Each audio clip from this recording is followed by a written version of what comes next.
Scanner. রাজধানীর লাখো মানুষ প্রতিদিন টোল দিয়ে পার হচ্ছে যাত্রাবাড়ি গুলিস্তান ফ্লাইওভার। টাকা দিচ্ছেন নিয়ম মেনেই, কিন্তু অভিযোগ রয়েছে সেই টোলের বড় একটি অংশ সরকারের কোষাগারে পৌঁছায় না।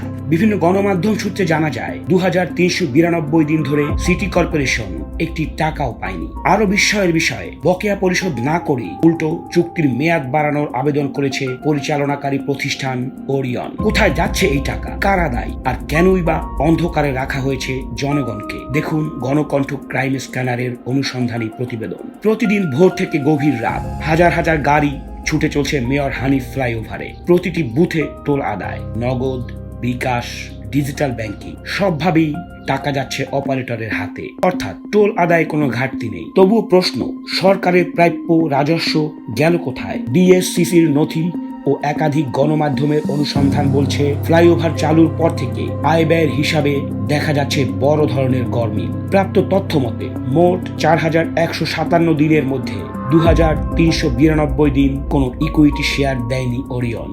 সর্বশেষ প্রায় 9 মাস সম্পূর্ণ বন্ধ এই লভ্যাংশ। 11 বছরে সিটি কর্পোরেশনের আয় মাত্র 40,58,00,000 টাকা। অথচ সড়ক ও জনপথ বিভাগের হিসাব বলছে দৈনিক প্রায় 1.5 লাখের বেশি গাড়ি চলাচল করে এখানে। সেই হিসাবে সম্ভাব্য টোল আদায় বছরে প্রায় 1200 কোটি টাকা। কিন্তু পরিচালনাকারী প্রতিষ্ঠানের হিসাবে আয় দেখানো হচ্ছে মাত্র 140 থেকে 178 কোটি টাকা, অর্থাৎ 1000 কোটি টাকার ফারাক। অভিযোগ রয়েছে এই বিপুল অঙ্কের রাজস্ব না দিয়েই প্রতিষ্ঠানটি এখন আবারও সময় চাইছে। ডিএসসিসির কাছে পাঠানো চিঠিতে আরও 2034 দিনের জন্য চুক্তির মেয়াদ বাড়ানোর জন্য আবেদন করেছে ওরিয়ন। তাদের দাবি, গাড়ি কম চলছে তাই আয় কম। তবে কর্মকর্তারা বলছেন এই অজুহাত বহু বছর ধরে শুনে আসছে সিটি কর্পোরেশন।